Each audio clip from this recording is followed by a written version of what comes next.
décision est prise au niveau fédéral ou au niveau régional, ces décisions sont transcrites dans des conventions collectives de travail prises dans des commissions paritaires. Donc, des décisions fédérales vont avoir un impact direct dans l'entreprise. Ceci dit, certaines commissions paritaires permettent de décliner les décisions prises par rapport à leur politique d'entreprise, ce qui fait qu'il y a quand même une discussion possible dans les entreprises. Par exemple, la politique rémunératoire, en période d'accord interprofessionnel, va déterminer comment les salaires peuvent évoluer au niveau de l'entreprise. Les commissions paritaires laisseront la possibilité d'appliquer ce qu'elles vont décider, mais dans certains cas, de l'appliquer autrement. C'est là qu'intervient finalement la politique interne de l'entreprise.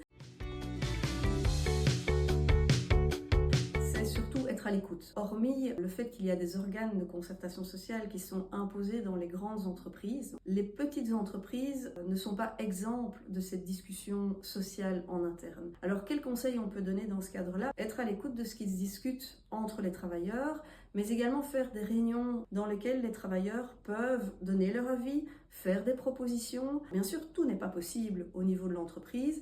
Par contre, il faut l'entendre et s'il y a des choses qui sont possibles à mettre en place, surtout ne pas hésiter. Si jamais rien ne vient de la part des travailleurs, c'est susciter le dialogue en leur proposant de donner leur avis, en sondant les travailleurs sur un certain nombre de choses.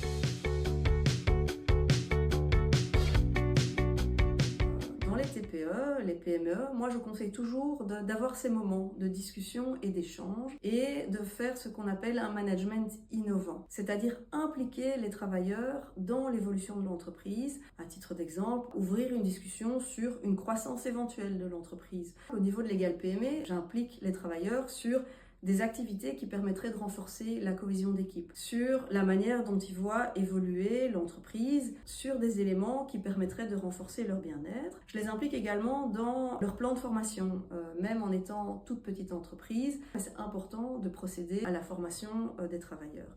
Donc le management au niveau des TPE et des PME doit faire en sorte que les travailleurs deviennent réellement acteurs de l'entreprise.